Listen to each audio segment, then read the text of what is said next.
The Telltale Heart by Edgar Allan Poe. True, nervous, very, very dreadfully nervous I had been and am, but why will you say that I am mad? The disease had sharpened my senses, not destroyed, not dulled them. Above all was the sense of hearing acute. I heard all things in the heaven and in the earth. I heard many things in hell. How then am I mad? Hearken, and observe how healthily, how calmly I can tell you the whole story. It is impossible to say how first the idea entered my brain, but once conceived it haunted me day and night. Object there was none, passion there was none. I loved the old man. He had never wronged me. He had never given me insult. For his gold I had no desire. I think it was his eye. Yes, it was this. He had the eye of a vulture, a pale blue eye, with a film over it. Whenever it fell upon me, my blood ran cold, and so by degrees, very gradually, I made up my mind to take the life of the old man, and thus rid myself of the eye forever. Now this is the point. You fancy me mad. Madmen know nothing. But you should have seen me. You should have seen how wisely I proceeded, with what caution, with what foresight, with what dissimulation I went to work. I was never kinder to the old man than during the whole week before I killed him. And every night, about midnight, I turned the latch of his door and opened it, oh, so gently. And then, when I had made an opening sufficient for my head, I put in a dark lantern, all closed, that no light shone out. And then I thrust in my head. Oh, you would have laughed to see how cunningly I thrust it in. I moved it slowly, very, very slowly, so that I might not disturb the old man's sleep.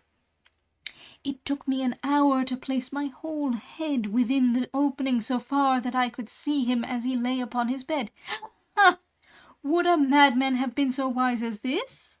And then, when my head was well in the room, I undid the lantern cautiously, oh, so cautiously, for the hinges creaked. I undid it just so much that a single thin ray fell upon the vulture eye.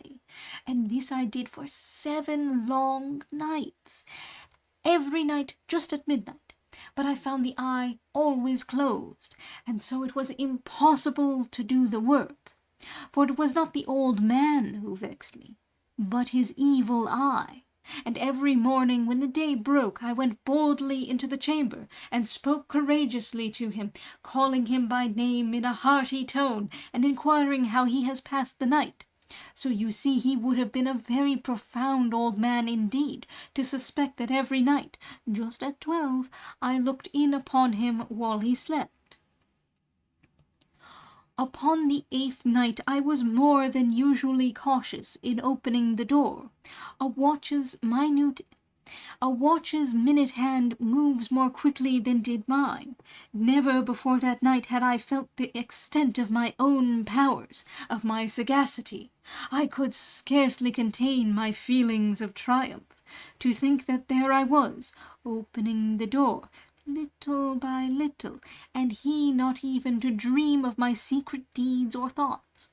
I fairly chuckled at the idea, and perhaps he heard me, for he moved on the bed suddenly, as if startled. Now you may think that I drew back, but no, his room was as black as pitch with the thick darkness, for the shutters were close fastened, through fear of robbers.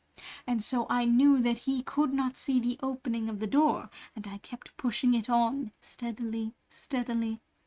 I had my head in, and was about to open the lantern, when my thumb slipped upon the tin fastening, and the old man sprang up in bed, crying out, "Who's there?" I kept quite still and said nothing. For a whole hour I did not move a muscle, and in the meantime I did not hear him lie down.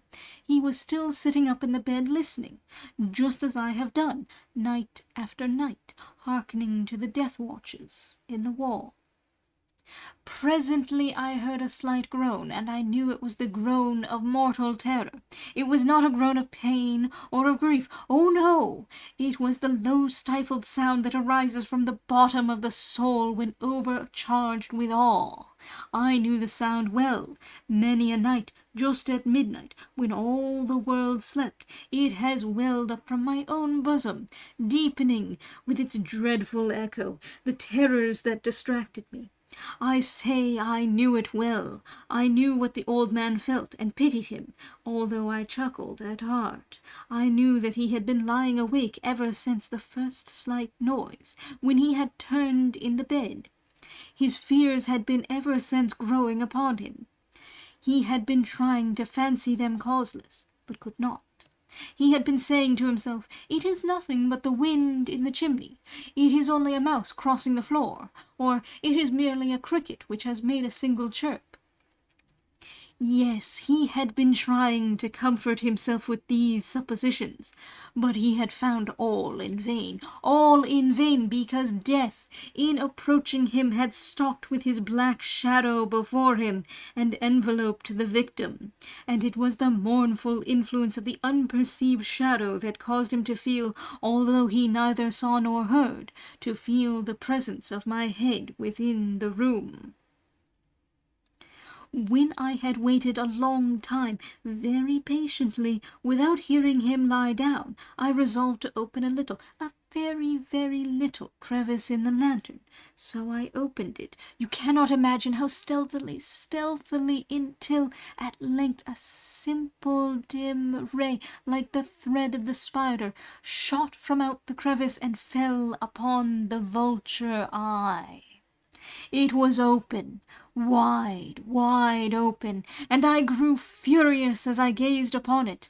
I saw it with perfect distinctness, all a dull blue, with a hideous veil over it that chilled the very marrow in my bones. But I could see nothing else of the old man's face or person, for I had directed the ray as if by instinct, precisely upon the damned spot.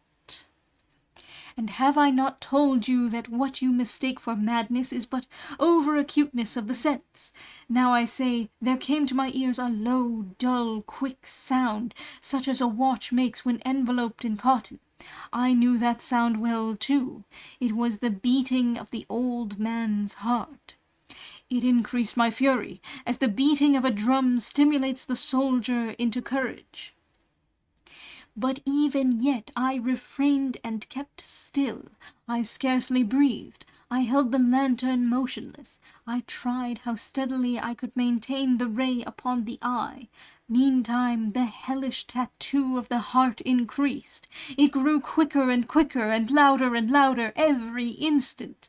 The old man's terror must have been extreme. It grew louder, I say, louder every moment. Do you mark me well? I have told you that I am nervous. So I am. And now, at the dead hour of the night, amid the dreadful silence of that old house, so strange a noise as this excited me to uncontrollable terror. Yet for some minutes longer I refrained and stood still, but the beating grew louder. I thought the heart must burst, and now a new anxiety seized me. The sound would be heard by a neighbor. The old man's hour had come. With a loud yell I threw open the lantern and leaped into the room. He shrieked once only. In an instant I dragged him to the floor and pulled the heavy bed over him. I then smiled gaily to find the deed so far done, but for many minutes the heart beat on with a muffled sound. This, however, did not vex me. It would not be heard through the wall. At length it ceased. The old man was dead. I removed the bed and examined the corpse. Yes, he was stone dead. I placed my hand upon the heart and held it there many minutes. There was no pulsation. He was stone dead. His eye would trouble me no more. If you still think me mad, you will think so no longer when I describe the wise precautions I took for the concealment of the body. The night waned, and I worked hastily, but in silence. First of all, I dismembered the corpse. I cut off the head and the arms and the legs. I then took up 3 planks from the flooring of the chamber, and deposited all between the scantlings. I then replaced the boards so cleverly, so cunningly, that no human eye, not even his, could have detected anything wrong. There was nothing to wash out, no stain of any kind, no blood spot whatever. I had been too wary for that. A tub had caught all, ha ha! When I had made an end of these labours, it was 4 o'clock, still dark as midnight. As the bell sounded the hour, there came a knocking at the street door. I went down to open it with a light heart, for what had I now to fear? There entered 3 men, who introduced themselves with perfect suavity as officers of the police. A shriek had been heard by a neighbour during the night. Suspicion of foul play had been aroused. Information had been lodged at the police office, and they, the officers, had been deputed to search the premises. I smiled, for what had I to fear? I bade the gentleman welcome. The shriek, I said, was my own in a dream. The old man I mentioned was absent in the country.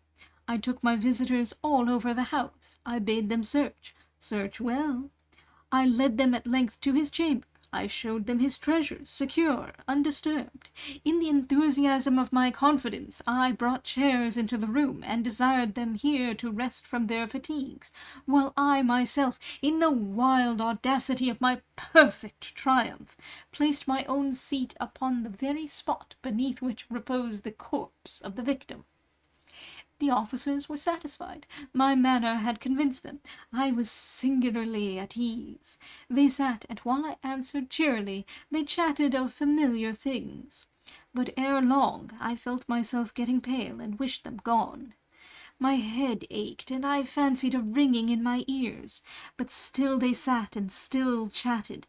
The ringing became more distinct. It continued and became more distinct. I talked more freely to get rid of the feeling, but it continued and gained definiteness, until at length I found that the noise was not within my ears.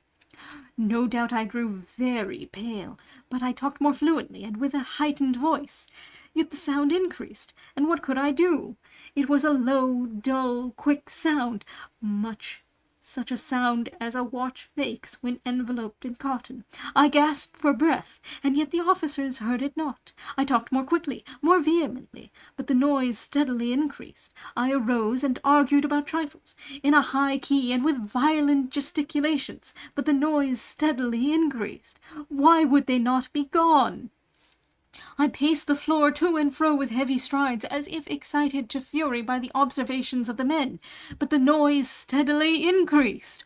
Oh God, what could I do? I foamed, I raved, I swore. I swung the chair upon which I had been sitting, and grated it upon the boards, but the noise arose over all, and continually increased.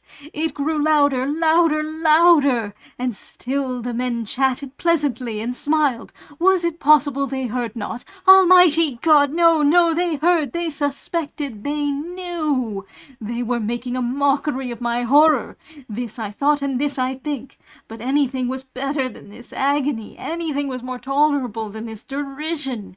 I could bear those hypocritical smiles no longer. I felt that I must scream or die. And now, again, hark! Louder, louder, louder! Villains, I shrieked, dissemble no more. I admit the deed. Tear up the planks. Here, it is the beating of his hideous heart.